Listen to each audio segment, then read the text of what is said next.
Bonjour à tous, bienvenue dans ce balado intitulé La quête vers la quête de la sobriété avec Robert Piché. Ce balado, ça veut une discussion entre amis et avec mes invités. C'est une discussion franche, honnête et sincère. On va parler du problème de l'alcoolisme. Puis la grosse nouvelle avec le problème de l'alcoolisme, c'est que nous, les alcooliques, on a une méthode. Et cette méthode-là est basée sur 12 étapes. Et pour ceux qui veulent connaître la méthode pour nos auditeurs, vous avez juste à pitonner sur Google la méthode, notre méthode AA. Vous allez pouvoir en prendre connaissance. Et cette méthode, vu qu'elle est soutenue par 12 étapes, et le but de notre balado, c'est qu'à chaque balado, on parle d'une étape. Aujourd'hui, on parle de la 7e étape. Et la 7e étape se lit comme suit. Nous avons demandé humblement à Dieu pour nous enlever nos torts. C'est ce qu'on va parler avec notre invité, Jocelyn R., et avec mon collaborateur, fidèle collaborateur, Éric L. Après la pause, restez avec nous. On en revient tout de suite.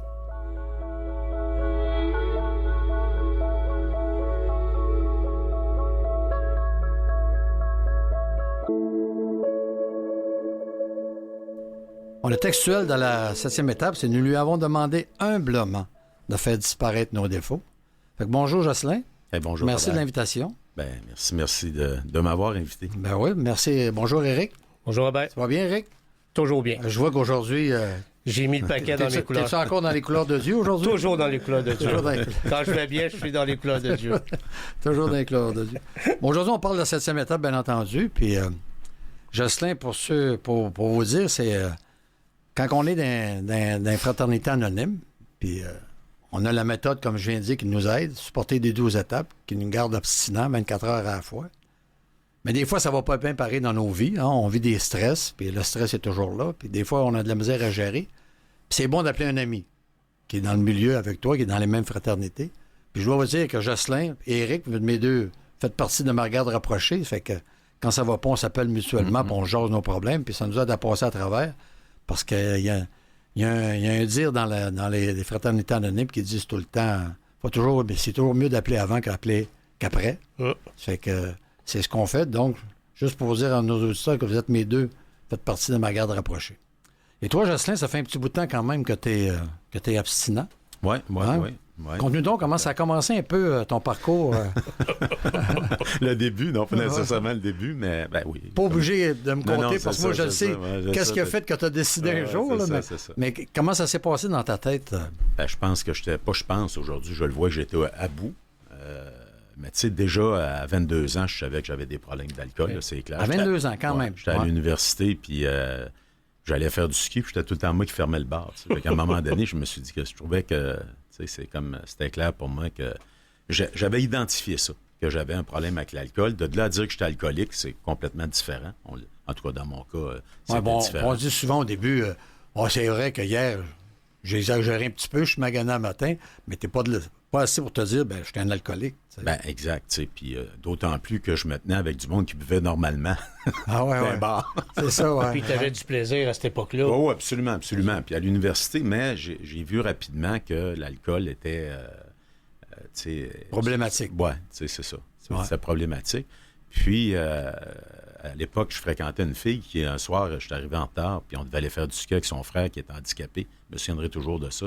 J'avais rencontré des chums avant, puis j'étais arrivé en retard comme 1h30 plus tard pour aller la chercher avec son frère qui était handicapé. Puis elle était en train de le déshabiller, puis elle m'a regardé, puis elle a dit, tu sais, Jocelyn, on va arrêter notre relation parce que tu as un problème d'alcool, il va te faire soigner. Et ça m'avait déjà traumatisé. Oui. Tu sais, là, à 22 ans, quand même. Oui, à 22 ans. Et elle avait vu ça chez toi en partant. Oui, tu sais, ça, c'est une fille qui avait du discernement. Qui est assez respectée. On n'a jamais ressorti ensemble. Je te conterai peut-être d'autres choses plus tard. Tu avais du courage quand même. Oui, de le dire. Oui, de me le dire. Puis pas évident. Oui, parce que je pense que la dépendance affective, elle ne vivait pas ça. Puis tu as reçu ça comment quand tu as fait ça? C'était un choc, premièrement. Okay. C'est comme devenu, je ne pourrais pas dire une vérité. Je le savais, mais c'est pas ce qu'on sait. On le sait, tout le monde, c'est pas ce qu'on sait, c'est surtout qu'est-ce qu'on fait avec ce qu'on sait.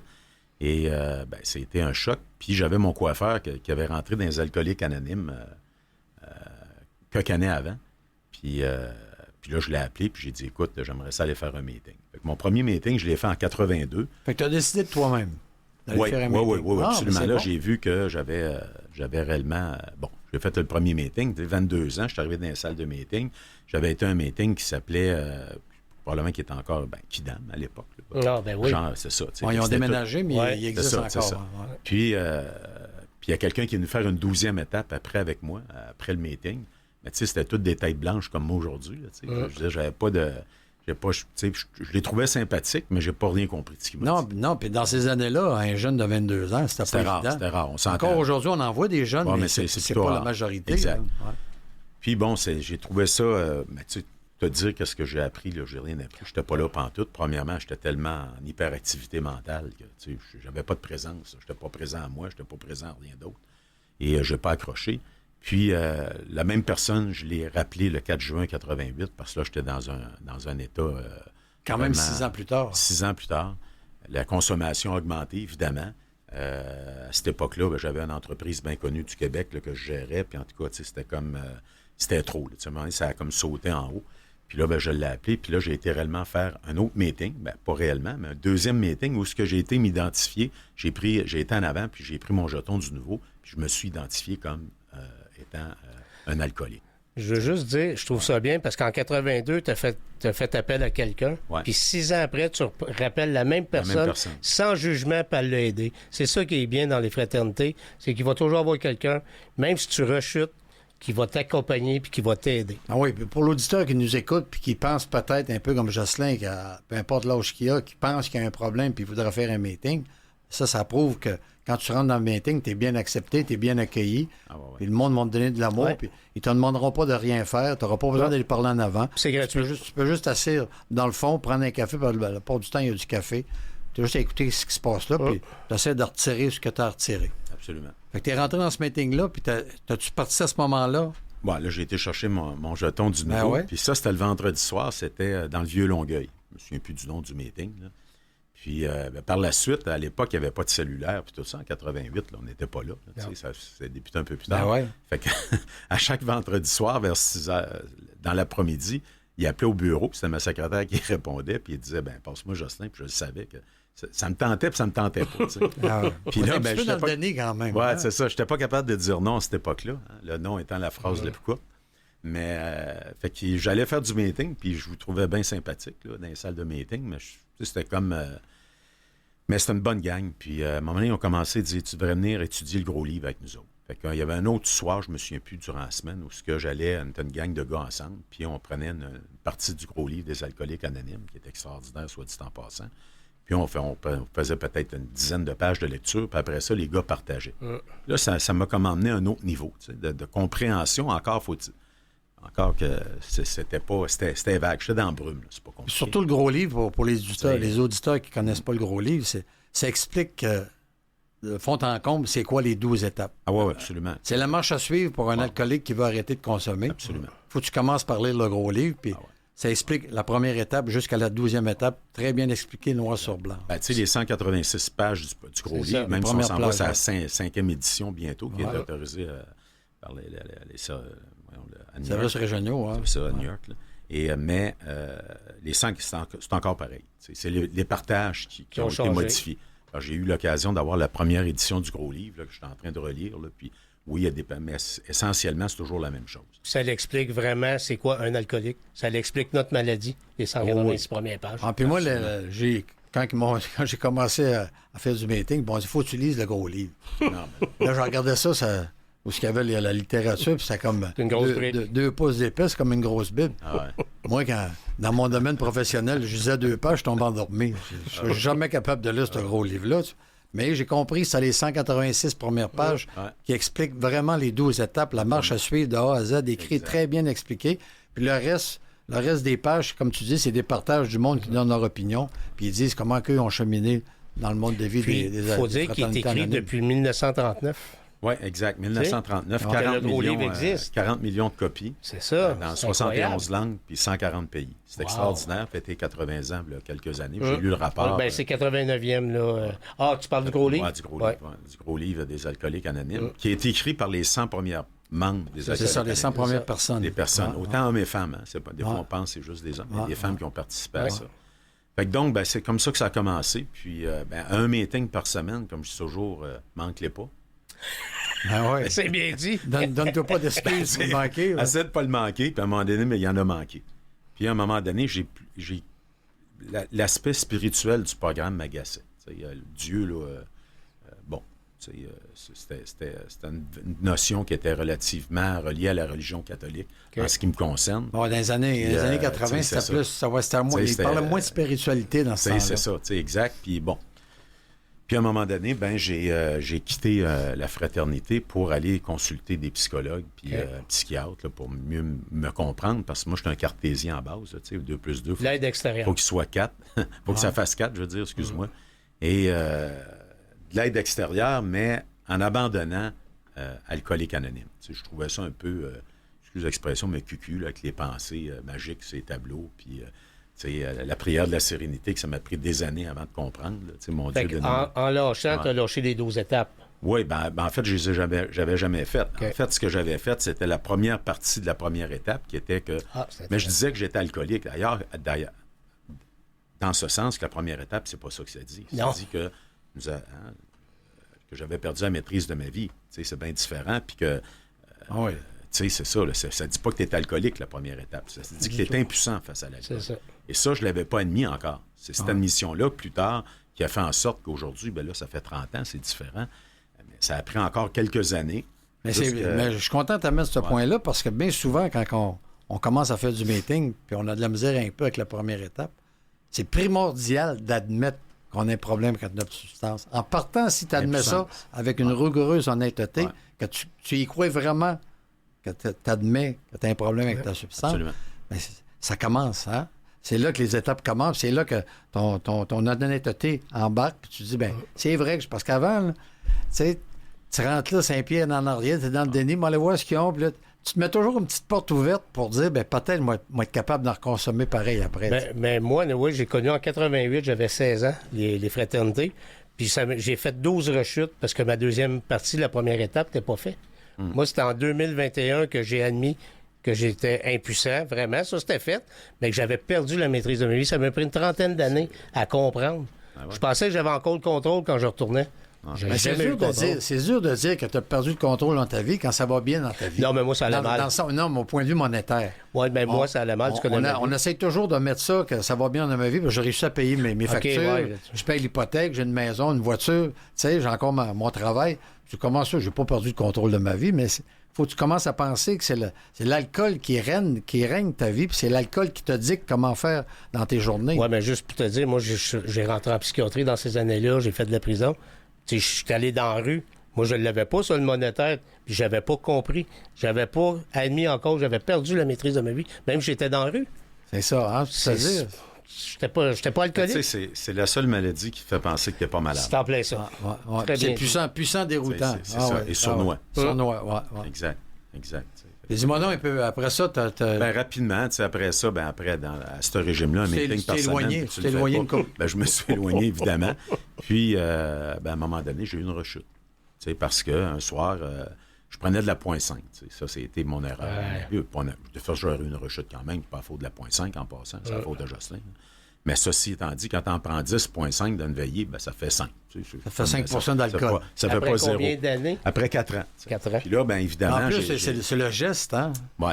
Ton cerveau l'enregistre, ton geste, que tu bois vraiment une bière, malgré que c'est une 0.5, mais reste toujours que ton geste est là. C'est ça. Puis tu tiens d'un bar, puis tu tiens dans la... tu sais, t'as pas changé dans l'ambiance, qui est euphorique. Les autoroutes du plaisir, comme dirait un de nos amis. Un de nos amis, oui. C'est ça, tu sais. Puis à un moment donné, il y a eu cette rechute-là. Et ça a été...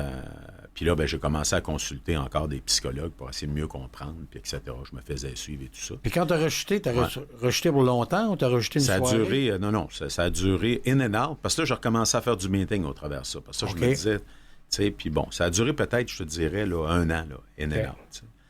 Jusqu'en... en fait... janvier 94, mon père venait de décéder en 93, ça m'avait secoué pas mal, tu sais. J'étais descendu dans le Bas-Saint-Laurent, là, puis tout ça, puis mon parrain était venu me voir. Puis quand le service funèbre était fini, il m'a vu prendre une bière, puis je l'ai regardé dans les yeux, puis tu sais, j'ai dit « Wow! » Là, j'ai vu que... Je te réalisais même pas que j'étais sur la rechute, c'est fort. Hein? Elle est forte, cette maladie-là. Là. Ah ouais. Et là, c'est quand il m'a regardé dans les yeux, il m'a pas rien dit, parce que c'est ça l'accueil que vous me donnez. Hein? Cet accueil-là, sans jugement, sans...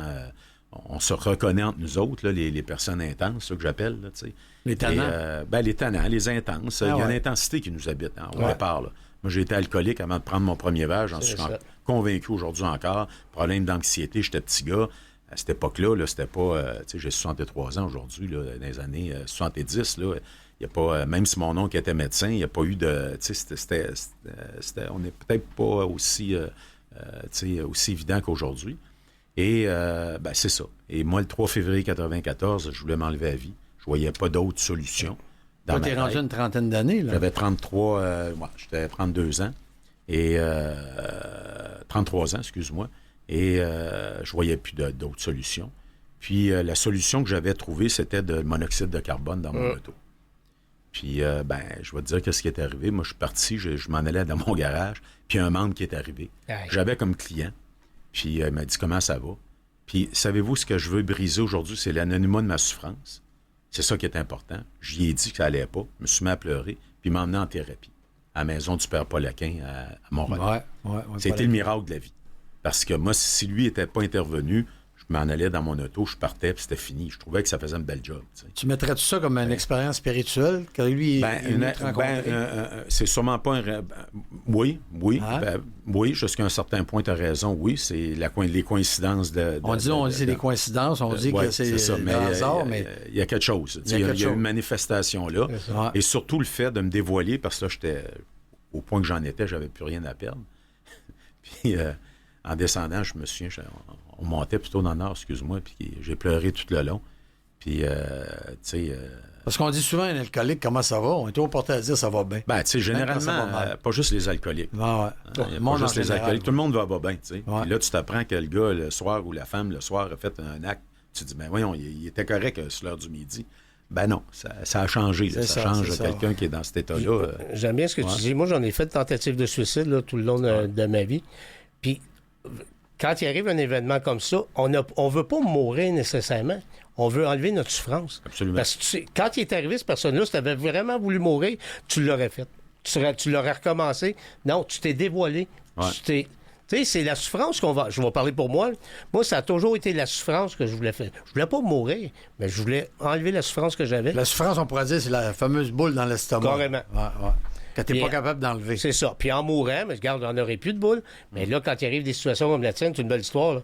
Moi aussi, c'est une expérience spirituelle que je trouve. Là, regarde, pourquoi que la personne est arrivée à ce moment-là? Parce que c'est dur d'expliquer. Que tu parlais tantôt quand tu es rentré dans le mouvement. Tu es arrivé, il parlait de Dieu et tout ça. Mais aujourd'hui, on parle de spiritualité. Puis ça, c'est un exemple d'une activité spirituelle qui a vécu. C'est une expérience spirituelle. Absolument. C'est pour ça, quand on arrive en 11e, à 12e étape, maintenant que tu as connu un réveil spirituel, quand tu commences à comprendre c'est quoi une expérience spirituelle, bien, à un moment donné, tu rentres Dieu dans ta vie, puis tu lui demandes à tous les matins, comme la 3e étape. Mais la 3e étape, tu as raison, ça fait peur au nouveau, la 3e étape. Ouais. Ben, tu sais, on ne parle pas de Dieu dans la 3e étape. On parle d'une conception de concevoir. Tel que tu le conçois, oui, on en parle. Mais tu sais, Dieu arrive, Dieu tel que tu le conçois, mais avant ça, on parle d'une puissance supérieure qui nous a redonné à raison dans la 2e étape. C'est intéressant. On est venu à croire quelque chose de plus grand que nous. Il faut nous rendre en raison. Exactement. Et puis c'est ça. Puis je rentrais en thérapie, puis j'ai fait ce qu'on m'a dit pour une fois. J'avais emmené un paquet de livres. Moi, je ne savais pas c'était quoi la thérapie. Moi. Fait que moi, j'achetais toutes sortes de livres de croissance spirituelle. Là, où vas-tu? Vas-tu y arriver? Y arriveras-tu pas? Il y a toutes sortes de livres qui s'écrivent. Moi, je trouve ça bien sympathique. Tu mettais tous les chances de ton bord? Oui, moi, j'avais tout acheté. Tout ce que je pouvais avoir. Il y avait une librairie à cette époque-là, qui est encore là, d'ailleurs, je pense, à Saint-Sauveur. Qui vendent toutes sortes de livres comme ça. Tu étais très conscient de ta maladie. Moi, j'arrivais et je demandais, conscient. Non, mais tu essayais de t'en sortir. Oui, absolument. Oui, mais intellectuellement. Parce que c'est comme ça que mon cerveau est fait. Là. Puis pendant la thérapie, vu que tu as suivi ça après une tentative de suicide, tu n'as pas fait une tentative, tu voulais. Je m'en allais là. Tu t'en allais là. C'était clair pour moi. Qu'est-ce qui t'ont fait comprendre en thérapie? La première des choses, lorsque je suis arrivé à la maison du Grand Élan, que ça s'appelait, c'est fermé depuis quelques années, en fait depuis 25 ans, Paul Aquin, qui est un ancien jésuite, un homme extraordinaire. Un jésuite, il te flatte tout le temps l'ego, puis après ça, il va tu baisses la garde un peu, puis il m'a dit, toi, Jocelyn, t'as l'air d'un gars intelligent, tu sais. Moi, j'ai trouvé qu'il était intelligent de trouver que j'étais intelligent. Ah ouais, c'est ça. J'ai dit quel homme extraordinaire. Ouais. Mais après ça, il m'a dit quand est-ce que tu penses que tu commences à avoir un problème avec l'alcool? Puis pour me montrer comment que c'est tout intellectuel à ce moment-là, ma vie, ben, j'ai dit d'après moi, le 4e, 5e verre, c'est là que je décolle comme il faut. Là, Puis là, il m'a regardé, il dit c'est pas ça. Là. Il dit toi, là, équipé comme que t'es, tu devrais pas prendre ton premier verre. Et ça, pour moi, ça a été une révélation. Ouais. Je me suis dit, wow, c'est la première fois que quelqu'un, puis ça a l'air simple ce que je vous dis, là, on n'envoie pas de fusée sur la Lune, là, mais c'était la première fois que je prenais réellement, ça a eu un impact. La façon qu'il me l'a dit, son état d'être, la compassion qu'il avait envers moi, probablement qu'il voyait bien que j'étais dans la folie, là, on s'entend, là, j'étais pas bien pantoute, là, et j'étais en désordre émotif, mélangé, j'étais même plus capable d'additionner, j'étais un gars de finance, moi là, j'étais complètement, je me souvenais plus des numéros, des pertes de mémoire, puis j'avais arrêté de consommer un mois qu'avant, là, quand même, il ne faut pas l'oublier, là. On était en février. Et puis par la suite, il m'a dit, est-ce que tu crois à Dieu? Tu sais, ben, j'ai dit, Dieu, c'est une conception que... On met un bémol. Ouais, tu sais. Puis il dit, ben, tu penses-tu que ton sang qui circule dans ton corps, ton cerveau, ton cœur qui bat, c'est tout toi qui fait fonctionner ça? Fait que là, j'ai dit, ouais, ça, c'est... Je trouvais que l'argument était bon. Ouais. Parce qu'effectivement, c'est pas moi qui te dis, au moment que je te parle, il faut que je fasse comme battre mon cœur 3 fois, là. Ben, j'ai dit oui. Ben, il dit, il y a une intelligence qui t'habite, là. Puis il dit, toi, l'intelligent comme que t'es, tu vas aller dans ta chambre, tu vas te mettre à genoux, puis tu vas lui demander qu'il t'enlève la soif. Ah, wow. Puis de la façon qu'il l'a dit, avec la... Comment je pourrais bien La dire? sincérité. Oui, puis il y avait... l'humilité. Tu sais, toute la sagesse que je ressentais de cet homme-là, parce que c'est un homme sage, pas laquin, là, on s'entend, c'est un homme d'exception. J'ai cru à ça. J'ai été me mettre à genoux dans ma chambre, là. Il m'avait attitré une chambre, là. J'ai dit, moi, je sais pas que c'est quoi ton nom, là. C'est-tu Allah, Bouddha, Shiva, Jéhovah? J'en ai aucune espèce d'idée, là. Mais j'ai demandé à cette intelligence-là de m'enlever la soif. Puis ça a fait 30 ans, tu sais qui m'a donné mon jeton cette année, là, mon ami Jean-Pierre. Puis ça fait 30 ans que je consomme pas. Puis ça, c'est pas par ma grâce, c'est pas par mes efforts personnels, c'est pas par ma volonté, c'est pas par rien. C'est par cette admission-là d'impuissance totale. Tu t'es abandonné. Ben abandonné, tu sais, quand tu es presque du bord du suicide, là, tu vois dans quel espace j'étais. Ben pour moi, c'était... Puis surtout quand il m'a accueilli puis il dit « Bienvenue chez toi, mon frère ». Ça m'avait marqué, ça aussi. L'accueil qu'il m'a donné. Puis là, il a pris ma valise avec tous mes livres. Là, où vas-tu? Les hommes viennent de Mars, les femmes, je ne sais plus. Tout le monde vient de quelque part. De Vénus. Je ne sais pas trop quoi. Là. Il a tout mis ça de côté. Puis il dit, là, c'est là qu'il a dit, t'es un gars intelligent, toi, là. Je trouvais ça... Puis là, il m'a donné le gros livre des alcooliques anonymes, le 12-12 expliqué pour les réflexions quotidiennes. Il dit, pour un mois, Jocelyn, là, contente-toi juste de ces livres-là. Et c'est là que j'ai renoué avec Alcoolique Anonyme, parce que moi, c'était hors de question. Ça t'avait pas été expliqué de cette manière-là. Du tout. Lui m'embarquait dans le camion. Mais t'avais pas suivi de thérapie non plus auparavant. Absolument pas. Puis le peu que j'avais lu de 12 étapes avec les personnes qui m'avaient... J'étais tellement mélangé intérieurement, intellectuellement, appelle ça comme tu voudras. Il n'y avait rien qui rentrait quelque part. J'étais tellement dans la folie, le tourbillon, l'émotivité, dans tout ce que tu voudras. C'était triste. C'est pour nos auditeurs qui nous écoutent, qui se posent la question s'ils ont un problème avec l'alcool. Toi, tu as commencé par toi-même à faire du meeting, tu as lâché, tu as rechuté, puis là, tu es revenu par une thérapie. Oui, absolument. Puis là, tu es stédé depuis ce temps-là, une trentaine d'années, depuis la thérapie. Oui, absolument. Moi, ça a été une révélation et j'ai étudié les 12 étapes, les 12 principes d'Alcoolique Anonyme. Hein? Je les ai étudiés, j'ai fait du meeting, c'est sûr. Là. Il y a beaucoup de meetings, mais j'ai fait beaucoup aussi de groupes qu'on a approfondi les étapes. D'explications. Puis aussi, la chose que j'ai compris, des discussions, exact. Puis ça m'a beaucoup apporté pour voir que j'étais pareil aux autres. Il n'y a pas de classe là-dedans. On le sait, dans Alcoolique Anonyme, une sorte de monde. Là. On n'est pas tous à la même place dans l'hôpital, qu'on dit toujours. Il y en a qui sont à l'urgence, puis d'autres qui sont... Mais j'ai reconnu... au travers des partages, parce que j'ai commencé à adorer Alcoolique Anonyme, les partages. Moi, je m'assoyais toujours encore en avant, j'essaie d'être toujours en avant pour pas être distrait. Puis moi, je capte, je m'enrichis de vos expériences, parce que là, j'ai commencé à voir qu'il y avait des similitudes entre toi, moi, tout le monde. Là.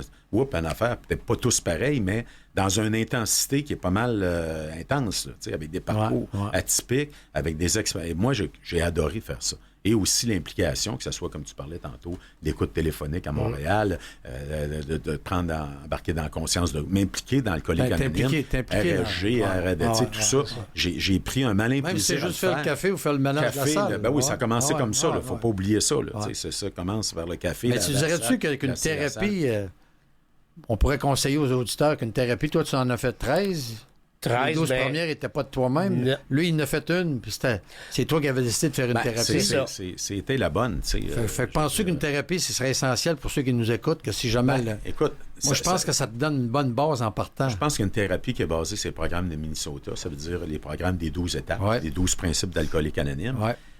Moi, j'ai pas connu d'autres... Puis Dieu sait que j'en ai essayé des méthodes, là, par moi-même, par des spécialistes, puis j'ai rien contre ça. Je suis pas en train de dire de ne pas aller voir des psychiatres ou des psychologues. Là. C'est pas ça que je dis du tout. Mais force est d'admettre que c'est la seule chose qui a fonctionné pour moi. Parce qu'avant ça... Puis comme beaucoup de millions de personnes, pour des millions de personnes à travers le monde, ben ouais. On s'entend. Ben ouais. Et même les spécialistes, on le sait, le Times... à l'an 2000, ils ont dit que des plus belles choses, c'était c'est des 100 plus belles choses, c'était Alcooliques Anonymes. Ils ont fait un article sur Bill et Bob, c'est ça. Puis je trouvais ça intéressant. Bill et Bob, les deux membres fondateurs. Les deux membres fondateurs de notre fraternité. Ouais. Puis, et maintenant, mais c'est toujours l'engagement que tu prends envers ton rétablissement. Moi, j'ai été engagé, il n'y avait plus rien qui primait avant mon rétablissement, ce qui n'avait pas été le cas auparavant. C'était pas une dépendance affective, c'était pas une dépendance. Moi, j'ai jamais bifurqué des 12 étapes, des meetings, des rencontres qu'on a ensemble, Robert, puis d'autres amis, puis etc., puis les groupes de soutien, etc. Puis j'ai organisé des retraites fermées. Je me suis réellement impliqué dans la fondation, tu le sais, d'autres fondations, là, dont, etc. Et pour moi, c'est primordial, cette implication-là, dans mon abstinence. Et ça fait partie intégral de... Ah oui, puis moi, je te connais un peu dans le milieu. C'est sûr, je te connais même plus qu'un peu, beaucoup. Mm. Puis on mange beaucoup avec l'attrait plutôt que la réclame. Hein? Quand les gens nous rencontrent, ils voient bien que notre vie est bien. Hein? On est heureux. Changé. On est heureux, tout va bien, on est joyeux. Mais pour ça, il y a un travail à faire. Comme tu dis, il faut que tu rentres dans les 12 étapes, puis il faut que tu les fasses, les 12 étapes. Oui, puis c'est pas des faire, c'est des mettre dans nos vies. Ouais. Des lire, c'est quelque chose, mais d'incorporer ça, parce que c'est trop 12 principes-là, 12 étapes-là, qui font en sorte que je peux aujourd'hui avoir pas juste de l'abstinence. Parce que l'abstinence, c'est une chose. Hein. Pas être abstinent, mais ça ne veut pas dire que tu es sobre. Non. Dans d'autres domaines de notre vie. Il faut avoir une sobriété d'alcool, mais j'aime mieux utiliser l'abstinence d'alcool. Ouais. Puis là, peut-être on en parlera un peu plus tard, mais pour moi, après ça, c'est d'avoir un équilibre émotif. Parce que ça a toujours été ça qui a fait que j'ai été consommé de l'alcool, ce déséquilibre-là. Étant donné que je suis un être hypersensible avec, des prédispositions à l'anxiété, des choses comme ça, c'est ce qui a fait que j'ai été consommé de l'alcool la première fois dans ma vie. Moi, avant 16 ans, je n'avais jamais consommé d'alcool en passant. C'est quand je suis rentré au cégep. C'est un peu pareil. Moi aussi, j'ai commencé dans ces années-là, 15-16 ans. C'est ça, j'étais pas bien. Puis j'ai commencé, j'ai pris 3-4 verres, puis je dansais pas. Je me suis mis à danser comme John Travolta, puis je parlais pas le japonais, puis je parlais le japonais. Là. Ah ouais. À peu près ça. Ah ouais, c'était magique. C'était magique. Ah ouais. C'était la potion magique. La révélation. Ah ouais. Ben oui, c'est clair. Ça, je disais, moi aussi, quand j'ai pris ma première bière, on aurait dit que la boule que j'avais dans l'estomac avait disparu, tu sais. Parce que moi, je me souviens que quand je regarde encore aujourd'hui des photos quand j'étais petit, on dirait que je pleure. Puis là, quand je montrais ça à ma mère quand elle était vivante, elle dit, mais non, c'est parce que tu étais fatigué. Mais moi, d'après moi, je pleurais pour le vrai, malgré que j'étais censé être heureux. Mais c'est parce que j'étais un petit gars qui avait besoin beaucoup d'amour. Puis dans ces années-là, les années 50, la mère faisait ce qu'elle avait à faire avec les enfants, puis le père travaillait, puis il était toujours en dehors. Fait que c'est de même ça fonctionnait, puis j'en veux pas à personne pour autant. Mais il reste toujours que... Moi aussi, quand je suis arrivé dans les Alcooliques Anonymes, moi, j'étais 30 ans à consommer, comme je dis souvent, puis jamais une minute, moi, j'ai pensé que j'étais un alcoolique. J'ai jamais même pensé que j'avais un problème d'alcool. C'est fort à maudit, à l'encontre de toi, puis toi aussi, Éric, vous avez découvert très jeune que vous avez probablement un problème. Peut-être que vous aviez un problème potentiel avec l'alcool. C'est ce qui vous a fait regarder pour des solutions. Absolument. Moi, je n'avais pas de solution. C'est comme un de mes collègues me disait tout le temps. Si longtemps j'ai de l'argent pour me payer, je n'ai pas de problème d'alcool. C'est une manière de penser quand même. Hein? On se donne toujours des raisons positives de vouloir consommer. C'est pour ça que la première étape est très importante. Parce qu'il dit faut que tu admettes. Et admettre pour un alcoolique, admettre qu'il y a un problème avec sa consommation, qu'il a perdu le contrôle, c'est un petit peu difficile. T'sais. C'est un peu pour ça que les 12 étapes, il y a comme un crescendo dans les étapes. Tu ne peux pas faire la première, faire la 8e, revenir à la 4e, puis faire la 9e. Il faut que tu commences par la première qui te dise, tu admets que tu as un problème avec ton alcool, puis tu as perdu le contrôle de ta vie. Après ça, la 2e, tu es venu à croire qu'une puissance plus forte que toi pour te rendre la raison. La 3e, tu lui demandes de confier ta vie en t'abandonnant. Mais tout ça, ça prend beaucoup d'humilité. On dirait qu'il y a un crescendo dans l'humilité. Ouais. Parce que nous autres, avec nos égos démesurés, puis comme tu disais tantôt, ça va vite dans ta tête, puis tu es un intense, C'est dur de trouver de l'humilité à travers tout ça, tu sais. Ça prend de l'humilité, puis ça prend des actions. Si on se met pas en action, tu sais, c'est bien beau dire « je confie », mais si tu le confies pas, ça te prend une action de matin. Ça sent vraiment y croire, c'est ça, tu sais, je veux dire, je peux bien confier, mais si je crois pas... Moi, il faut que je sois en action. Tu sais, on parlait de la 4e étape, il n'y a pas longtemps, mais il faut que tu écrives. Tu sais, il faut que tu te mettes en action, mais il faut que tu fasses du meeting. Juste pour en revenir, ce qu'il disait, moi, les étapes, c'est un mode de vie. Tu sais, on le dit carrément, les 12 étapes, c'est un mode de vie. Moi, j'ai les vies des étapes. Moi, s'il faut que je fasse les étapes, moi, je suis un alcoolique toxicomane. Quand je fais quelque chose, j'ai jamais rien fini de ma vie. Fait que moi, si je me dis que je fais les étapes, non, moi, il faut que je vive les étapes. Ben, tous les jours, je vis mes étapes. Pour les accomplir, il faut que tu les vives. Il faut que je les vive. Moi, c'est dans ma tête. J'ai besoin de me dire que je vis des étapes et non que je fais des étapes. Et pour nos auditeurs, comment tu serais capable d'expliquer ça? Ben, c'est parce que si je fais les étapes... Comment tu fais pour les vivre, c'est ça? Ben, pour les vivre, moi, le matin, premièrement, c'est sûr que je me réveille, puis je prie. Je prie tout de suite, la 2e, 3e étape. Tu pries avec ta force supérieure de main que tu le conçois? Oui, tu sais, je confie ma journée, puis toutes ces choses-là. À tous les matins? Tous les matins. Tous les soirs aussi, mais là, on n'a pas parlé de la 10e étape, tu sais. Moi, j'écris le soir, j'écris qu'est-ce qui s'est passé dans ma journée, mais ça, on va y revenir. Là. C'est un peu ce que tu disais la semaine passée quand ta mère t'a appelé et tu étais dans un parking. C'est ça. Tu étais chez Walmart, je pense, puis tu étais allé dire tu étais au Canadian Tire, mais c'était pas vraiment une menterie.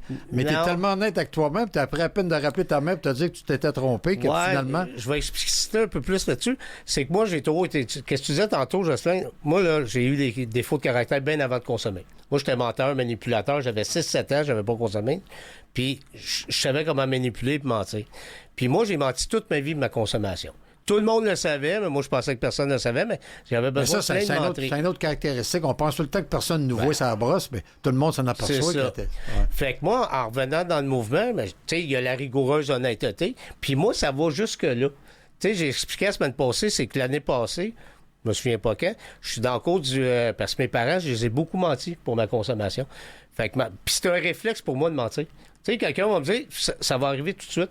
Fait que ma mère, elle m'appelle, elle dit, t'es où? Ah, ben, je suis chez Canadian Tire. Puis finalement, je suis dans le cours du Walmart. Fait que je raccroche, puis je me suis senti mal. J'ai dit, Caroline, puis ça n'a aucun impact que j'ai dit une mention. C'est anodin. C'est anodin. Mais tu ne le faisais pas pour une menterie, mais ton comportement de menteur était là pareil. C'est ça. Fait que si je veux me rétablir, il faut que je commence par ces petites affaires-là. J'ai rappelé ma mère, j'ai dit, hey, m'excuse, je t'ai menti, je suis chez Walmart. Ça y a passé 100 pieds par-dessus la tête, mais moi, ça m'a soulagé. Mon humilité, ça a fait wow. C'est des petits gestes de même que j'avance. Mais si je commence à passer... Changer ton comportement de menteur, puis ça t'aide un peu à changer. C'est des petites victoires, mais pour moi, c'est grand. Ah ouais. C'est ça qui fait que tu vis tes étapes. Oui, puis que j'avance. Ouais.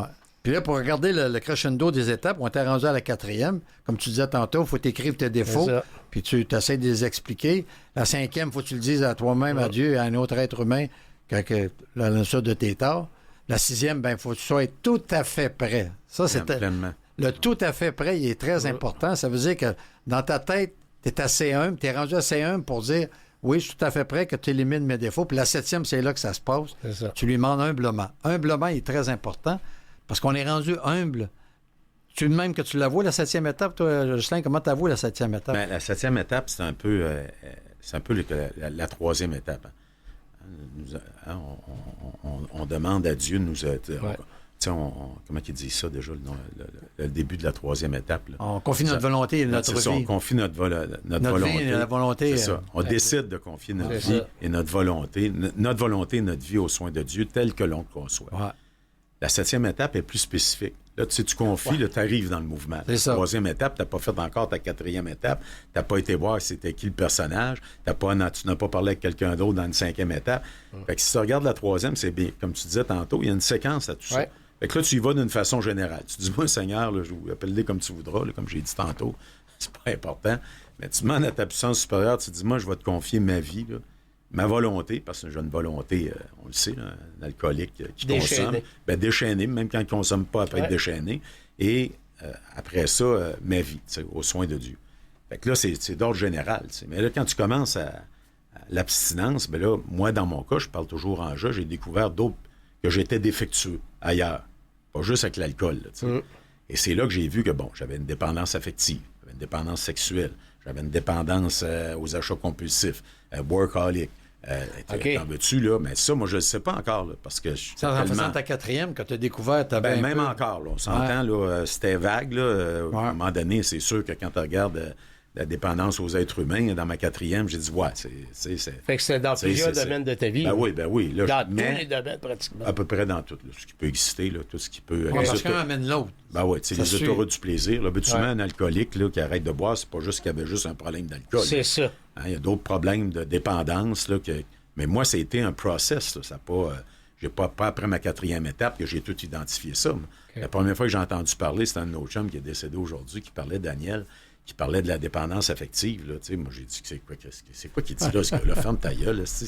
Il est-tu malade? Puis un qui était dépendant affectif, c'était bien lui. Ouais, puis ben moi aussi. Mais tu sais, j'avais une incapacité à me voir dans ça. Fait qu'il y a une progression dans le cheminement. Il y a le côté égocentrique qu'on n'est pas capable de l'identifier qu'on est dépendant affectif. C'est dur pour un homme de se l'avouer. Tu sais, bon, c'est ça. Donc, à partir de ce moment-là, ben pour moi, c'est... la 7e étape, pour moi, c'est, tu sais, puis nous lui avons humblement demandé de faire disparaître des défauts. Ben, tu sais, des défauts, je suis défectueux. Défauts. Hein, puis, tu as remarqué que défaut, ça revient souvent dans toute la littérature des AA, des actes des fraternités anonymes, ça revient souvent. Parce qu'ils disent la consommation de la boisson, c'est à peu près 15% du problème. Puis 85%, c'est de la manière que tes défauts, que tu comportes. Puis on dit tout le temps que l'alcoolisme, c'est une maladie des émotions. Mais c'est pas tout à fait les émotions, c'est de la manière que toi, tu réagis aux émotions qui fait que tu as un problème d'alcool. Tu sais, la 7e étape, elle est plus spécifique. Là, parce que là en 3e étape, j'ai dit, bon, tu sais, mais la 7e, là, j'identifie. Là, je me dis, parce que moi, ça a été un working progress. Là, c'est que là, je me suis aperçu à un moment donné, bon, je suis dépendant affectif. OK, parfait. Qu'est-ce que ça a eu comme conséquence, cette dépendance-là affective dans ma vie?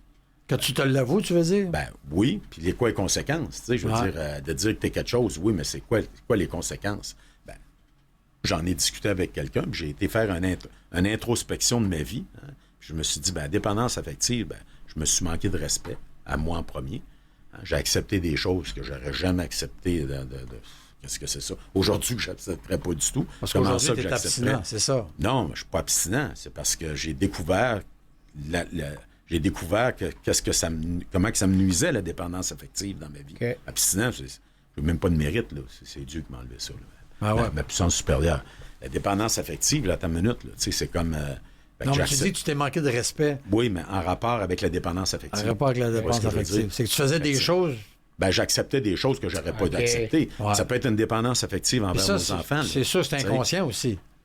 Conscient et inconscient. Plus inconscient que conscient. Des fois, je le savais, puis je n'étais pas capable. Tu y allais pareil. Ben, j'y allais pareil. Tu acceptais ou peu importe ce qui t'était proposé. Tu sais, aujourd'hui, quand j'ai des états de mal-être intérieur, je prends un temps d'arrêt, puis je fais une introspection, ce que je faisais pas à l'époque. Là, je me dis, c'est quoi qui se passe? Puis il y a une dépendance affective pour les femmes qui m'ont accompagné, mais après ça, c'est avec mon fils. Et ça existe aussi une dépendance affective envers nos enfants. Ouais. Fait que c'est où ce qu'on arrête, puis c'est où ce que, tu sais, on a déjà parlé. Il y a un autre aspect de la dépendance affective envers nos parents, envers nos cousins. Tu sais, ça va loin. Là. C'est pas juste envers la personne qu'on aime. Là. Et comment ça que j'accepte des choses que j'accepterais pas de quelqu'un qui est... En temps normal. Ben, oui, normalement. Puis là que j'accepte ça, ou je reste avec quelqu'un qui a plus les mêmes...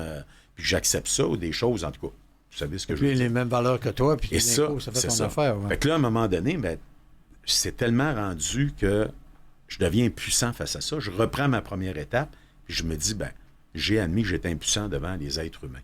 J'ai changé au lieu de dire devant l'alcool, puis je me mets à genoux, dans mon cas, puis je me dis, écoute, viens m'aider. C'est l'acte d'humilité suprême. Parce que tu as tout essayé avant. Ouais. J'ai tout essayé, des thérapies, des ci, des ça, Christophe. Peu importe la lecture que tu as fait, peu importe. C'est ça, ça change rien. Tu vois ce que je veux dire? Et c'est là que je suis obligé d'admettre encore, je me dis, le grand maître en haut, là, celui qui peut rétablir l'ordre dans mon désordre, ma puissance supérieure, il y a juste lui qui peut me libérer de ça. Aujourd'hui, j'en suis convaincu pour l'avoir expérimenté. Mais là, je parais bien comme ça, là, tu sais. J'ai pas l'air d'un alcoolique, moi, quand tu regardes ça. T'as raison. Ici, il y a juste Éric qui a l'air d'un alcoolique. Il y a juste Éric qui ressemble d'un alcoolique. C'est ça, tu sais. Merci, Robert. Mais je dis ça des fois quand je partage. Je dis, bonjour, moi, chez Jocelyn, je suis un alcoolique, puis ça paraît pas, hein. Ouais. Mais c'est ça. Après ça, ben, c'était quoi? Là, tu penses que t'en as fini. Là, tu sais, ma dépendance, je suis libéré. Là, une dépendance sexuelle qui commence. Regardons ça, toi. Tu sais. Et moi, dans mon cas, j'étais célibataire à beaucoup de périodes de ma vie, puis je me dis, ben là, je peux consommer la sexualité tant que je veux, qui est la luxure, en fait, hein? Une sexualité débridée. Parce que j'entends ça, le monde, des fois, la luxure. C'est pas le luxe, là. J'aime ça, moi. Il y a quelqu'un l'autre jour qui m'a dit ça. Ben ouais, il dit, moi aussi, j'aime ça, le luxe, les beaux chars. Non, ça, le luxe, ça n'a rien à voir, c'est pas la luxure, mon chum. Non. Ben, tu sais, encore là, il faut éduquer le monde, hein, comme je me suis fait éduquer aussi. Ben, c'est ce qu'on fait, le balado est un petit peu ça, pour ceux qui nous écoutent puis pensent qu'il n'y a pas de problème. Et là, j'ai été faire d'autres fraternités qui sont sexualiques anonymes. J'ai été là, j'ai mis mon impuissance devant la luxure. Aujourd'hui, on le sait qu'on a accès à n'importe quoi, les vidéos. C'est incroyable, là, ce qui n'existait pas il y a 20 ans, 30 ans, 40 ans. Ah ouais. Tu avais le catalogue Sears par chez nous. C'est à peu près ça qu'on avait. Bleu nuit. C'est Bleu nuit, c'est ça. Ouais, puis des fois, l'image a coupé quand tu n'avais pas le câble. Puis tu continues à t'imaginer à travers l'image. C'est nous autres qui faisaient le film après. C'est ça. C'est ça le beau de la vie, quelque part. Et là, je me suis aperçu que... Bon, OK, parfait. Après ça, je me suis aperçu les achats compulsifs. Fait que j'étais pas capable de vivre aucune souffrance intérieure. Autrement dit, tu continues à switcher de switch à switch. Tout le temps. Ça switchait. Tu n'arrêtais une, tu as recommencé un autre. J'allais pas bien, j'allais à un concessionnaire auto. J'allais dans un concessionnaire auto, puis je disais, mon Dieu, ça avec ça, là. Ça me irait bien ma vie. Je bois pas. Je suis tranquille au niveau luxure, tu sais, je suis tranquille, avec là, on peut-tu, s'il te plaît, vivre un peu? Je ferais pas un moine de moi, je ferais pas un moine tibétain. On peut-tu passer à d'autres choses? Puis là, j'aime le, tu sais, puis là, je justifie. J'aime les belles voitures. Les belles voitures, du beau linge, j'ai le moyen, je prive pas personne. Puis effectivement, j'avais raison. Sauf que si c'est pour la bonne raison, aujourd'hui, je suis capable de faire cette distinction-là. Mais à l'époque, c'est parce que j'allais pas bien, je filais pas bien. J'étais dans un état de mal-être et plutôt que vivre mon mal-être, j'allais... Tu compensais. Encore et ça, encore là, cette étape-là, pour moi, c'est une étape. Puis il y a quelque chose que je vais vous lire parce que je trouve ça extraordinaire. Qui a rapport avec la 7e étape. Oui, la 7e étape, on est toujours là. OK. Quand nous sommes prêts, nous lui disons quelque chose qui ressemble à ceci. Et ça, c'est tiré du gros livre des Alcooliques Anonymes. Mon Créateur, je suis maintenant disposé à ce que vous preniez tout ce que je suis, bon ou mauvais. Je vous demande d'ôter de moi chacun de mes défauts qui m'empêchent de vous être utile, à vous et à mes semblables. Accordez-moi la force de faire votre volonté à partir de maintenant, ainsi soit-il. Wow. C'est un résumé. C'est ce qu'il nous recommande dans le gros livre, là, pour la 7e étape. Là. Puis c'est lui, à ta puissance supérieure, de faire la job. Puis de t'enlever ça complètement. Et ça fonctionne. Moi, je peux juste témoigner de ça aujourd'hui, mais ça prend, moi, dans mon cas, vous savez ce que ça prend pour un alcoolique ou un toxicomane ou un addictif pour qu'il aille bien? Hein? Plusieurs bas-fonds. Pas juste un, c'est pas suffisant. Non. Moi, ça n'a pas été ça. Ils sont trop intenses. Notre intensité, elle se manifeste par toutes sortes d'affaires. Maintenant, ça fait partie du personnage. Et pour moi, la 7e étape est capitale. Puis aujourd'hui, qu'est-ce que je fais? J'essaie d'être intense dans des choses qui vont me construire, comme ma maison. Tu sais que, là, je suis intense, là, mais au moins, je suis en train de construire quelque chose. Une belle maison, puis donner une deuxième pièce maison du 1895, puis j'ai étudié, puis l'architecte, puis ça, puis ça. Tu vois ce que je veux dire? On voit ton côté excessif quand même. Oui, mais il est là. Mais dans tes rénovations. Oui, mais il me construit. Mais tu construis quelque chose de bien. Je construis quelque chose. Ouais. Et ça, pour moi, aujourd'hui, puis encore aujourd'hui, j'ai fini un cours à l'université l'année passée, j'ai besoin d'apprendre, j'ai besoin... Au moins, cette intensité-là, je suis capable de me construire avec plutôt que me détruire. Et ça, c'est grâce à la 7e étape, pour moi, qui était fondamentale dans mon cheminement, de dire, je suis plus capable, je me mets à genoux. Moi, c'est ma procédure. L'humilité. L'humilité, c'est un grand mot. Là. Mettons mais c'est une grande partie de l'humilité, pareil. La 7e étape, parce que tu lui demandes humblement. Ouais. Pourquoi que la 6e et la 7e étape ne sont pas ensemble? Avez-vous déjà pensé à ça? Parce qu'il faut que tu sois pleinement... On monte tout à fait prêt à ce qu'il enlève nos défauts, puis là, après ça, tu tombes, tu lui demandes humblement de te les enlever. Okay. Ça ressemble un peu, mais il y a une petite nuance entre les deux. La 6e, tu dis là, je suis pleinement prêt, là, j'ai tout essayé. Puis il faut que tu le vives que tu es prêt. Oui. Faut que tu t'en rendes compte. Puis... Parce que même à ça, des fois, l'ego est tellement fort, hein, notre ego qui rentre dans notre computer mental le matin, puis elle dit, cherchons histoire de marde pour aujourd'hui, enter, là, pour partir sur quelque chose, c'est ça la vie. Là. Fait que même quand on est pleinement prêt, là, comme tu dis, j'aime ça, qu'est-ce que tu as dit, Robert, il y a l'autre étape de la 7e, tu es pleinement, là, tu vois tous les impacts dans ta vie, tu as fait une introspection de ta vie, tu dis, hey, ça a eu cet impact-là, hey, wow, là, c'est facile. Tu as confié ta vie à Dieu, c'est ça, tout ça, quand tu le conçois. Puis... Mais de te mettre en tout cas, dans mon cas, c'est à genoux, ça peut se faire de n'importe quelle façon, c'est pas le principe, mais pour moi, c'est celui-là, puis de dire, je suis impuissant face à ça. Je refais une première étape avec le nom de ma dépendance, puis je me dis, moi, là, je te confie, aide-moi. Ah ouais. Puis c'est là que le miracle arrive. Puis Jacques T, un de nos membres qui est décédé, de l'alcoolisme à la paix, à la sérénité. Parce que le but de la 7e étape, c'est quoi? Le but de notre programme, c'est quoi? C'est de connaître la paix. Et lorsque tu connais la paix intérieure, il y a une sérénité qui se dégage automatiquement, puis tu es en paix. Puis là, tu peux comprendre la prière de la sérénité. Ben oui, absolument. Hein? Parce que tu lui demandes dans la prière de la sérénité de te donner la sérénité, d'accepter les choses que tu ne peux pas changer. Le courage de changer, mais cette paix-là doit provenir d'une démarche spirituelle. Il y a juste la spiritualité qui peut nous emmener à cette paix-là, parce que les achats compulsifs, c'est un plaisir, ça me fait plaisir. Là. Je pense que je suis en paix, mais 3 mois après, puis même 2 semaines après, je me dis, bon, écoute, c'est quel autre char que je pourrais acheter? Ah ouais, c'est quel avion, quel hélicoptère, il y en a que c'est d'autres choses. Tu sais, mais c'est un peu ça. Mais je tiens à te remercier. Je suis vraiment abasourdi.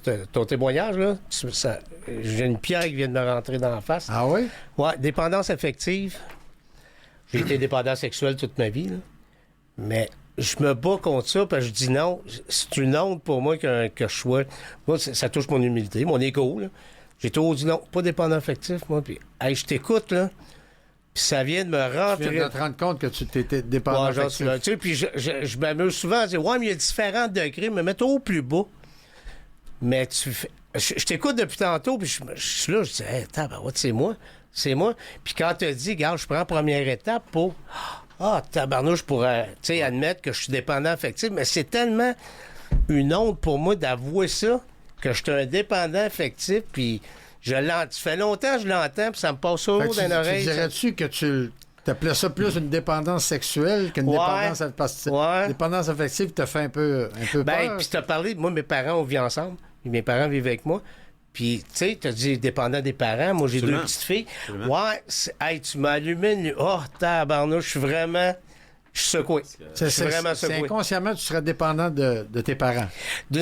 Pas dépendant, mais non, pas pour ça. Mais quand tu dis que tu acceptes des choses que tu n'es pas obligé d'accepter, tu sais, des fois, mon père, il me dit quelque chose, puis je le prends pas parce qu'il se mêle de ma vie. Fait que ça m'a. Ah, ouais, je suis pas obligé d'accepter ça. Pas parce qu'on vit dans la même maison que. Puis, dépendant affectif avec une femme aussi. Là. Moi, j'ai une copine, là, mais, tu sais, je veux dire... non, je suis vraiment... Je sais plus quoi dire, là, mais ça m'a vraiment... Vraiment. Puis c'est, regarde, pour moi, c'en est une expérience spirituelle. Ouais. Pourquoi je suis ici aujourd'hui? Puis que Jocelyn est là, c'est parce que j'ai quelque chose à comprendre. Puis à travailler. Tu sais, là, je me suis ouvert l'esprit. Puis je pense que dans les prochains jours, je vais vraiment aller travailler là-dessus, aller voir mon passé. Oui, c'est travailler. Wow. Il faut juste, pour moi, aujourd'hui, c'est juste de faire l'introspection des conséquences, un peu comme la 4e étape. Qu'est-ce que ça m'a amené, ça, cette dépendance-là? Ben, ça m'a amené prendre des décisions suivies d'actions. Oui, avec un état de conscience altéré. Ouais. Parce que lorsque je suis captif d'une dépendance, ma conscience est altérée. Ça veut dire que je prends des décisions qui sont altérées, qui sont pas... Tu te dis, ben voyons donc, qu'est-ce qui se passe avec Jocelyn? C'est comme je suis en mode survie. Quelqu'un qui est en mode survie est dangereux, on le sait, dans n'importe quel domaine, que ce soit financier, que ce soit... Il est en mode survie, là. Il va faire n'importe quoi. Là. Il va se précipiter dans ses décisions d'action pour essayer de s'en sortir. C'est ça, un état de conscience altéré. Et lorsque je suis dans mes dépendances, plutôt que dans ma relation spirituelle avec mon être suprême, ben je suis pas bien, je suis pas... Puis là, ben, je prends des décisions, puis après ça, je me dis... Puis encore aujourd'hui, là, je suis pas guéri, je suis pas en train de dire... Là, cependant, je suis capable d'en parler. Comme tu dis, on a un réseau, puis c'est Merci la vie. Mais... c'est important d'en parler, puis de dire, regarde comment je me sens, etc. Puis, au moins de revenir dans un état de conscience qui est sain, qui n'est pas altéré. Puis mettre les bons mots sur les bonnes impressions qu'on a, ou les bonnes sensations, ou les émotions qu'on vit. Absolument, comme dit notre ami. Les émotions, tu vas en vivre toute ta vie, peu importe ce que tu fais. C'est de la manière que tu réagis. Tu vois, là, toi, ça va vraiment... Puis, regarde, là, je le sais, là, je vais vraiment travailler là-dessus. T'as vu clair dans quelque chose. J'ai été dépendant affectif, puis je le suis probablement encore. Puis, j'ai pas honte, là, présentement, à le dire. Ouais. J'ai pas honte. Bravo. J'ai l'esprit ouvert, là. Je te dis pas que ça graphine pas. J'ai une bosse, là. Là, j'ai vraiment un... Mais... j'ai pas... Tu sais, je suis capable de le dire, là. Tu sais quoi faire pour te débarrasser de ta bosse. Ben oui, carrément. Je vais suivre les suggestions avec les étapes. En fait, ces étapes, c'est tout le temps avec ça. Dieu. Tu les vis déjà, les étapes. Tu disais tantôt que tu les vivais. Mais là tu as vu ça, c'est une autre perspective. Ben, c'est parce que je mettais pas la dépendance affective là-dedans. Pour moi, je ne l'étais pas. C'était une honte. Fait que je le mettais comme de côté. Puis avec son témoignage, ça a fait... C'est drôle qu'en direct, avec mon invité, plutôt mon collaborateur, tu réalises ça. Puis c'est un peu le but de notre balado. C'est d'informer ceux qui nous écoutent, pour comprendre c'est quoi la maladie de l'alcoolisme. Puis malgré que tu chemines, on le dit depuis le début, malgré que tu chemines, malgré que tu t'impliques, malgré que tu fais du meeting, il y a toujours quelque chose à découvrir, puis à remettre en question. Puis un coup, tu as fait les 12 étapes, tu sais, la manière tu étais censé les faire. Ça veut pas dire que ta vie est réglée, là. Non. Ça veut dire qu'il faut que tu... Comme tu disais, Jocelyn, je suis content que tu parles de ça, de plusieurs dépendantes. C'est qu'il faut que tu te remettes toujours en question, puis il faut toujours te les vivre. Les vivre, c'est ça, les vivre. À tous les jours, penser à tes étapes, puis quand tu arrives à un petit problème, revenir dans tes étapes et recommencer le processus. Puis c'est drôle, malgré la boule que je dis que j'ai, là. Il me semble que je viens de mettre le doigt sur quelque chose que je voulais pas voir. Ouais. Ça... Que là, je vais pouvoir travailler là-dessus. Tu sais, pour m'aider, je sais que je vais avancer. Ouais. Ah, moi, je connais ta vie, puis je suis certain que tu vas trouver une manière de t'en sortir à travers les étapes, puis ta vie va aller bien mieux après ça. Hein? Oui. Puis j'aurais pas honte, j'aurais pas... Non. Je portais ça comme un poids sur les épaules. Ben là, juste à le dire, oui, je suis indépendant affectif. Ouais. Je le savais. Il y a des meetings. Ben oui, DAA ou... DAA, J'ai été assistant un jour, j'ai adoré ça. Moi, j'ai trouvé ça magnifique, là. J'ai fait plusieurs fraternités comme ça par curiosité. Hein. Ah ouais? Tellement intéressant de voir ça parce que là, ils sont tous basés sur le même principe. Tout le temps, les 12 principes. La méthode, les 12 étapes. Gourmand anonyme, appelle ça comme tu voudrais. On enlève l'alcool pour gourmand. C'est ça, puis n'importe quoi, mais l'idée là-dedans, c'est de mettre des mots, comme dirait Guy Corneau, de mettre des mots sur nos mots, des mots MOTS sur nos mots MAUX. Lorsqu'on est capable de mettre quelque chose sur quelque chose, ben là, tu te dis, wow, une prise de conscience. Puis après ça, ben moi, je regarde tout le temps les conséquences. Qu'est-ce que ça m'a apporté?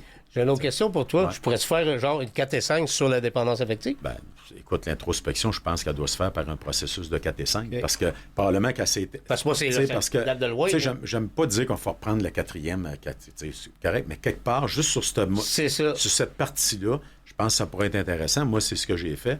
Puis que j'avais pas été capable de mettre des mots en 94 quand j'ai fait ma 4e étape à la maison de thérapie. J'étais pas capable de mettre des mots MOTS sur mes mots MAUX parce que j'étais encore j'étais dans la confusion, j'avais un état de conscience altéré. Tu ne sais pas qu'est-ce qui t'arrive. Exact. Puis grâce au mouvement, mais mon état de conscience s'élève. C'est ce qu'on souhaite à tout le monde, c'est ce qu'on souhaite aussi.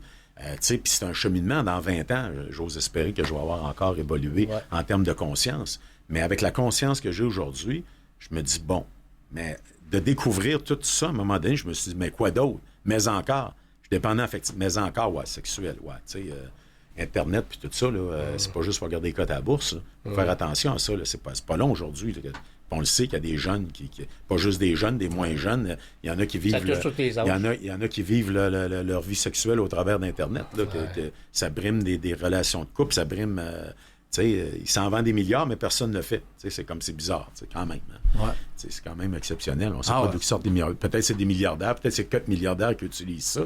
Mais je ne penserais pas. Fait que ça c'est une autre addiction qui est très, très généralisée de la part des personnes qui sont addictives, parce que ça gèle. Hein? Bien souvent, c'est avec la première affaire que tu t'es gelé dans ta vie, c'est avec la sexualité. Hein? La masturbation, ou c'est un échappatoire. Puis on pense pas bien souvent que c'est une... pas une maladie, mais je veux dire, comme tu dis, un échappatoire, parce que c'est naturel. Puis... C'est naturel lorsqu'elle n'est pas débridée. C'est ça, mais... Mais quand elle devient, dans le cas d'un addictif, on sait que dans nos consommations deviennent débridées. Le jeu, c'est la même chose. Ouais. Moi, j'ai commencé, à un moment donné, j'étais avec ma mère, j'allais au casino à Charlevoix parce que je louais une maison, puis c'était magnifique, puis on allait là le soir, puis elle a joué des machines pour le fun, puis moi, j'ai commencé la roulette. Là. Ah, que j'aimais ça. Je calculais, j'étais un gars de finance, je divisais, je multipliais. Puis là, à un moment donné, 5 piastres, je dis, ben voyons, on doit jouer pour 5 piastres. C'est pas cette affaire-là. On va jouer pour le...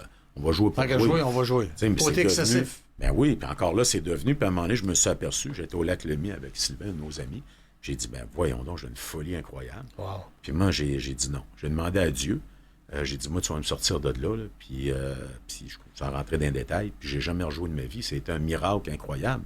Mais sans le savoir, tu sais, fait que moi, je suis mieux d'être passionné. Parce que ça me passionnait, là, le 36, puis je mettais les jetons, puis j'avais une formule dans ma tête que je pensais que j'allais... Puis t'oubliais que c'était un jeu d'hasard. Ben oui, ça c'est le bout que j'ai oublié. Là, Puis t'oubliais-tu que tu mettais de l'argent aussi? Tu veux pas? Ouais, mais tu sais, à un moment donné, c'est parce que c'est le jeu qui... C'est toujours la même chose. C'est quand tu sors du casino et tes poches comme des oreilles de lapin, là, tu te dis, mon Dieu, ça a coûté cher. Là, ça n'a pas été le fun. Pas sur le moment. Ben, pas sur le moment, parce qu'encore là, je suis enivré, je suis en état de conscience altéré. C'est quand que je sors, je vois toutes les conséquences. Mais ceci étant dit, mais ça reste que je demeure que je suis une personne intense. Fait que, non, mais ça, c'est un trait de caractère. T'es venu au monde avec. C'est un trait de caractère. Et maintenant, encore là, qu'est-ce que je compense pour venir compenser le fait que je ne vis plus au jeu? Ben là, je me suis dit, je vais m'inscrire à un cours à l'université. Je vais prendre ça. faut que je sois occupé. Moi. Si j'ai pas ça, moi, là, une vie d'oisiveté, c'est le début de tous mes défauts pour Jocelyn.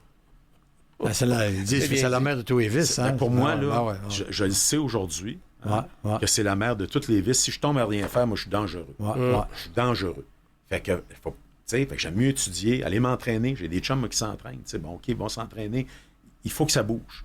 Donc, on dirait que la 7e étape, c'est un peu dans le milieu. Hein? C'est 1, 2, 3, 4, 5, 6, puis 7, 8, 9, 10, 11, 12. Oui, absolument. Mais dans le milieu, puis là, c'est là que tu réalises ton humilité de disant que tu veux éliminer tes problèmes. Puis c'est drôle qu'aujourd'hui, tu vis quelque chose en direct quand même pendant l'émission. Puis c'est le but de notre balado, faire découvrir à nos auditeurs comme quoi que c'est important de réfléchir et de revenir à la base tout le temps. Je suis vraiment bouleversé. Là. Puis toi, comment tu fais pour prier? Tu te mets à genoux? Par là, ta puissance supérieure, tu médites? Je le faisais à genoux. J'ai lâché. Moi, je me couche puis je médite, mais je vais me remettre à genoux. Ah ouais? Je vais recommencer parce que c'est pour moi-même. Ça, c'est moi. C'est un acte d'humilité, c'est ça. Un acte d'humilité avec une rigoureuse honnêteté. C'est ça. Tu sais, pas le faire pour me montrer non plus, mais je vais recommencer à partir de ce soir de me mettre à genoux avant de me coucher et me lever à genoux.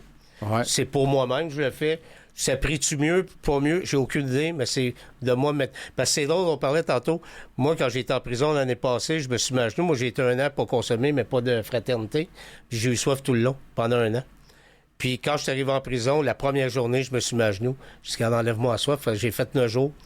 Puis j'ai plus jamais eu soif, j'ai plus jamais eu le goût de consommer. Fait que je devrais continuer. Ouais. Tu sais, la sixième, c'est dans notre littérature, c'est marqué. C'est là qu'on va faire la différence des enfants et des adultes. Oui. C'est marqué ça. Ouais. Parce que sinon, tu restes dans un état enfant. Les adultes, c'est de responsabilité en rapport de dire, hey, c'est ça que je vis. Pas s'accuser, de s'accueillir. Parce que ça demande de l'accueil aussi, tout ça. Hein. De s'accueillir, de dire, hey, je suis dépendant affectif, mais je m'accueille là-dedans. Pas de commencer à tomber dans la culpabilité qui est encore des manifestations de l'ego en ce qui me concerne. De se taper dessus, puis ci, puis ça. Hey, on t'accueille, moi, aujourd'hui. Moi, je t'accueille là-dedans. Ben, merci, Jocelyn. Puis j'ai de la misère à m'accueillir. Les auditeurs, c'est exceptionnel parce que les autres, ils l'ont live, là. Ils vont découvrir ça en direct, comme quoi que même si tu chemines déjà, tu n'apprends toujours. Mais mes amis, c'est juste pour vous dire qu'on est rendu à la fin du balado. Ça s'est passé vite, écoute, hein? Moi, c'était, premièrement, enchanté de te connaître. Robert, c'est un privilège toujours de te côtoyer puis que tu m'as invité. Fait que je te remercie énormément pour ce moment que je n'oublierai jamais, mon ami. Ben, c'est bon. OK, ce balado est une production du canal M. J'aimerais remercier, bien entendu, Jocelyn R. pour ton beau discours de tout le long de l'émission. Je te remercie, Éric L. J'espère que la semaine prochaine, tu vas pouvoir développer un petit peu plus qu'est-ce que tu as fait. Oui, je vais à partir de tantôt, je me mets là-dessus. Ben oui. Je remercie Nathalie Barrette, qui est notre recherchiste, qui fait du très bon travail. Je suis toujours surpris par la documentation qu'elle m'envoie pour une étape. C'est toujours bon. Jolie Ormerlet, qui est la chef du contenu numérique. Et bien entendu, Mathieu Tessier, qui est en régie, qui est notre grand patron que j'appelle. Jean-Sébastien Laliberté, le chef diffusion technique. Et bien entendu, Philippe Lapointe. Là-dessus, je vous remercie encore une fois, chers auditeurs, d'écouter notre balado et on vous donne pour la 8e étape la semaine prochaine. Merci et bonne semaine.